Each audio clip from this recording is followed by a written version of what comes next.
Hello and welcome to Legal Matters Made Simple by Siam Center Law Group.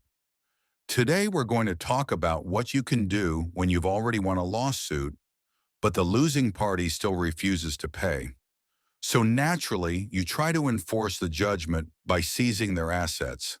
But then you find out someone else, another creditor, has already seized those assets first, and the debtor has no other assets left. So what now? Under Thai law, you can't seize assets that are already under seizure by another creditor. But don't worry, you and still have an option. You can file a petition for asset distribution, iklai thrifi in Thai, requesting the court to divide the money from the sale of that seized asset so that you too can get paid. Let's look at the timeline.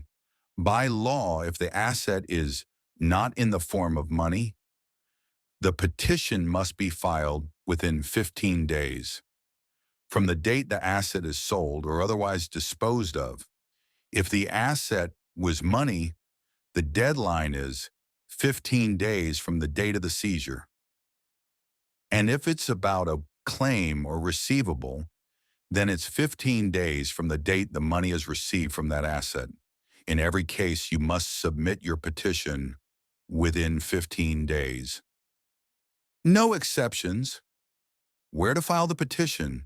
File it at the court that issued the writ of execution. Your petition should include 1. Evidence that you are a creditor under a valid judgment. Second, proof that the debtor has no other assets left to enforce. Third, a request for the court to fairly distribute the proceeds from the seized assets. How does the court divide the assets? Let's take a simple example. An asset is sold and earns 500,000 baht. Creditor A is owed 800,000 baht. Creditor B is owed 200,000 baht. Total debts equals 1 million baht. So the distribution would be proportional. Creditor A receives 400,000 baht.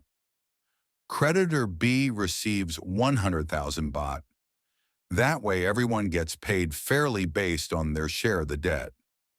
Once the court issues an order for distribution, the court will send the order to the legal execution department, or you can submit the court order yourself.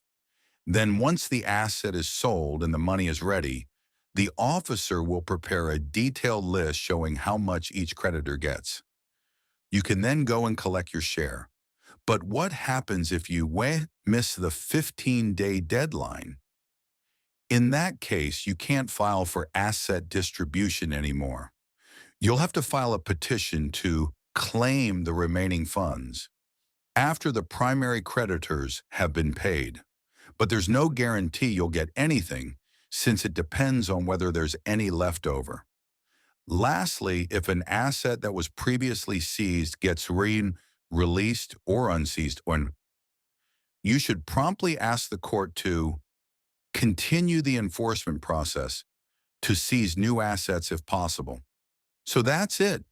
The process of asset distribution might sound complex, but once you understand the steps, it's actually quite logical.